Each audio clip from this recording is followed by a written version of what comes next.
현재 미국발 인플레이션으로 전 세계 물가는 치솟고 있습니다. 그런데 그 중에서 일본의 상황이 가장 심각한 것으로 보이는데요. 20년 넘도록 월급이 그대로다. 오랜 기간 일본의 임금 동결 수준은 이미 잘 알려진 사실입니다. 이에 요즘 참다 못한 일본인들이 불만의 목소리를 내기 시작한 모양입니다. 그런데 일본은 G20이며 G3 국가인데 어떠한 이유로 임금이 오르지 않는 것일까요? 내가 가장 좋아하는 점심은 항상 500엔짜리 동전, 한화 약 4,700원이면 살 수 있었고 이 가격은 지난해까지 그대로였다. 신발이나 옷도 마찬가지로 가격이 거의 변하지 않았다. 아끼고 아끼는 법을 배웠던 나는 일본 부동산 시장이 폭락했던 1990년대에 우리 가족이 살던 집의 가격이 폭락했다는 얘기를 들었다. 당시에 고통스러웠던 재정 손실은 우리 부모님을 포함한 많은 사람들이 다시는 집을 팔거나 고칠 수 없다는 걸 의미했다. 하지만 일상용품의 가격도 그대로여서 사람들은 돈을 쓰지 않았다. 결국 일본 기업들은 경기 침체에 대응으로 임금을 올리지 않은 것입니다. 따라서 이러한 임금 동결은 일본인들의 소비 심리를 더욱 위축시켰고 경기는 살아나지 않았습니다.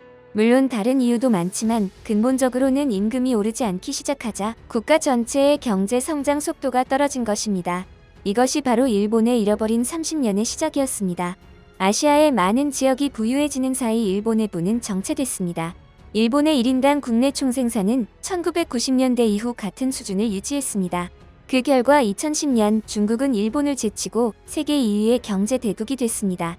한편 코로나 사태로 물가가 상대적으로 많이 오르자 수십 년 동안 안정된 물가에 익숙해져 있던 일본은 엄청난 충격을 받았습니다.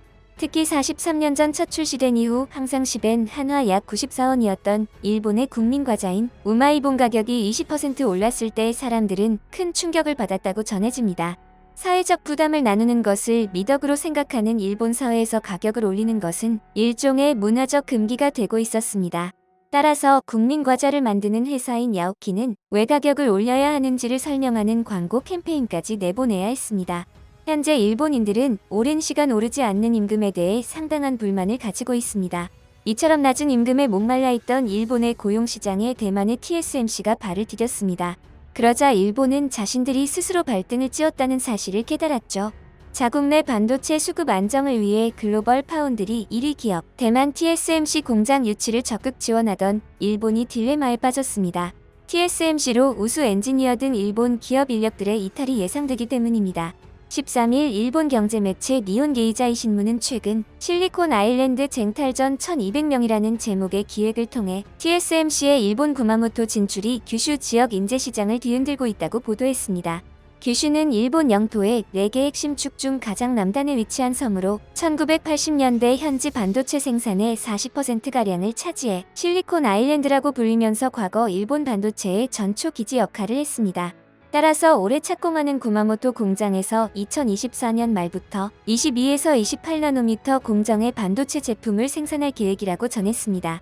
해당 보도에 따르면 TSMC는 공장 가동을 위해 1200명의 현지 신규 채용할 계획인데요. TSMC와 일본 소니가 합작해 만든 구마모토 공장 담당 자회사 제짐은 올봄 엔지니어 모집 요강을 게재하고 채용을 진행 중입니다. 먼저 TSMC는 고연봉으로 인재 선점에 나섰습니다. 내년 봄 입사 예정인 대졸자 초임은 28만엔, 석사 수료 시 32만엔, 박사 수료 시 36만엔. 구마모토현이 지난해 4월 직원 50명 이상의 197개 사업장을 대상으로 조사한 결과 현지 대졸 기술자의 초임은 평균 19만 4,443엔, 500인 이상 대규모 사업장의 경우 20만 9,730엔으로 TSMC에 비하면 급여 매력도가 떨어지는 것이 사실입니다. 니혼 게이자이는 TSMC의 채용 공고를 본 규슈 반도체 관련 기업들 사이에서 한숨이 나왔다며 제조장치를 다루는 다른 기업들이 구마모토현 외에서 인재를 스카우트해오는 경우가 늘어나는 등 인재 확보에 고심하고 있다고 전했습니다. 현지 반도체 제조장치용 부자재를 만드는 한 공장장은 인재 확보는커녕 인재가 유출될 염려가 있다라고 우려했습니다. 그런데 이러한 상황에 일본은 임금 인상의 방법이 아닌 실리는 빠진 방법만 내세우고 있습니다. 사실 TSMC의 구마모토 공장 유치는 일본 정부의 역점 사업이기도 했습니다. 해당 공장에는 약 86억 달러가 투입되며 일본 정부가 최대 절반 정도를 보조합니다. 여기에 지방정부인 구마모토현이 따로 50억엔의 보조금을 지원하고 토지 및 건물에 대한 세금까지 감면해주기로 했습니다. TSMC의 물심양면 지원을 아끼지 않는 일본이지만 인력 문제를 두고는 복잡한 상황에 처하게 된 셈입니다. 일본은 이번 TSMC발 인력 유출 우려 문제로 인해 상당히 자존심에 스크래치가 났는데요. 대만이 일본의 식민지였기 때문입니다.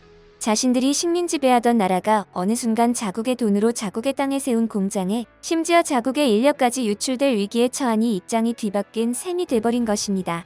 반면 한국은 일본과 정반대의 상황이라고 하는데요. 지난 한미 정상회담 이후 삼성과 인텔의 협력이 가시화되기 시작했습니다. TSMC가 파운드리 반도체를 거의 독점하자 삼성과 인텔이 손을 잡을 것이라는 게 관계자들의 말입니다. 이에 한미 정상회담 직후 이재용 삼성전자 부회장과 팩 겔싱어 인텔 최고 경영자가 만나 양사 간 협력 방안을 논의했습니다. 겔싱어 CEO는 최근까지 스위스 다보스에서 열린 세계경제포럼 연차 총회에 참석한 뒤 귀국길에 한국을 찾은 것으로 알려져 더욱 관심이 집중됐습니다. 양사의 만남을 놓고 관계자들은 영국 반도체 설계 기업인 암인수에 대해 논의한 것 아니냐고 추측했는데요.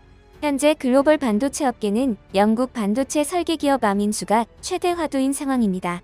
지난 2월 엔비디아의 매각이 좌절된 이후 기업 공개를 준비하고 있는 암의 주요 반도체 기업들이 잇따라 인수 의향을 타진하고 나섰습니다. 앞서 인텔과 퀄컴도 인수 의향을 시사한 바 있었고 삼성은 사업 다각화를 위해 인수합병 의지가 강함으로 양사의 만남은 그 어느 때보다 화제되었습니다. 원래 삼성전자는 암의 반도체 설계 기반과 라이선스를 사용하고 있어 많은 로열티를 지불하고 있습니다. 더불어 암의 소유자인 소프트뱅크의 손정혜 회장은 이재용 부회장과 가까운 사이인 것도 삼성전자의 암 인수 가능성에 한몫하고 있죠. 그런데 왜 삼성, 인텔 등 거물급의 반도체 기업들이 암 인수에 눈독을 들이는 것일까요? 현재 글로벌 주요 반도체 기업들은 암의 설계가 없으면 사실상 반도체 생산이 불가능해 거의 공생관계로까지 여겨집니다. 특히 스마트폰의 두뇌인 애플리케이션 프로세서와 같은 모바일 칩 설계에선 암의 영향력이 절대적입니다. 이 분야에서 암의 점유율은 90%에 달합니다. 그런데 이런 막대한 영향력을 행사하는 암을 삼성이 독자 인수 추진을 하면 되지 왜 인텔과 함께 인수 협의를 진행하는지에 대해서 궁금하실 수 있는데요. 지난 2월 엔비디아는 기업 한 곳이 암 인수를 시도한 것이었습니다. 그런데 당시 문제되었던 게 한 기업이 인수를 시도할 경우 독과점 문제가 도마 위에 오르게 되며 결국 각국 규제 당국의 인수 허가를 받기 어렵게 되는 것입니다. 따라서 단독 기업 인수는 거의 불가능하고 퀄컴 CEO가 말한 것처럼 다수의 반도체 기업들이 지분을 공동으로 투자하는 방식으로만 암 인수가 가능한 것이죠. 그래서 현재 반도체 기업 중 1위를 다투는 삼성과 인텔이 협력을 진행하는 것입니다. 일본이나 대만 기업과 손을 잡을 수는 없으니까요. 이처럼 현재 전 세계 반도체 시장의 눈이 이재용 부회장의 삼성전자에 향한 가운데 이재용 삼성전자 부회장이 반도체 첨단 공정에 반드시 필요한 극저외선 노광 장비 확보를 위해 독점 생산 업체인 네덜란드 ASML을 찾았습니다. 물론 지난번에도 ASML을 찾은 적이 있지만 한미 정상회담이 있었고 인텔 CEO와의 만남 뒤에 일어난 방문이라 의미가 남달랐는데요.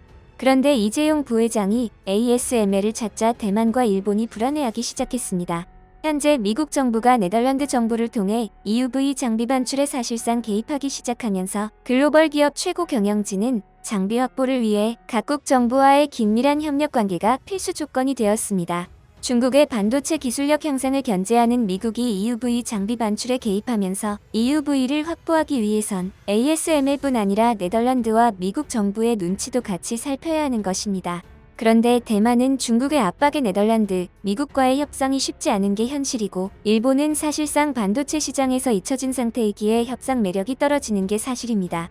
따라서 업계 관계자는 삼성전자가 EUV를 구매하는 규모에 따라 연간 반도체 무역 규모가 달라진다며 현재 TSMC와 인텔도 이 부회장의 네덜란드 행보를 주시하고 있다고 밝혔습니다. 현재 일본은 저임금을 고수하다가 대만의 발등을 찍은 반면 한국과 삼성은 인텔과 협력을 진행하며 한 발 더 나아갈 준비를 하고 있습니다. 오늘 영상도 시청해주셔서 감사드리며 내일 다시 찾아오겠습니다.